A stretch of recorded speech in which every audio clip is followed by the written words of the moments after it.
most technologically advanced unit with Bluetooth connectivity. The multi-range voltage indicator displays readings in real time via a free app for both Android and iOS.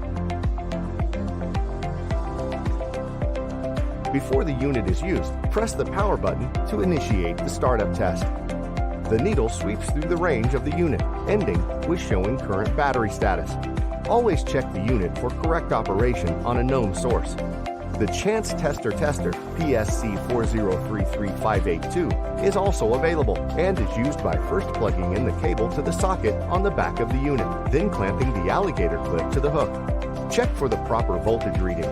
Then attach the unit to an appropriate length hot stick to maintain proper minimum approach distance for the range of voltage expected.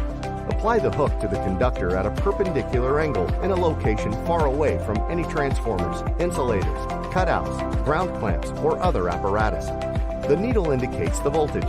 It also has a hold feature that can be initiated by double pressing the power button.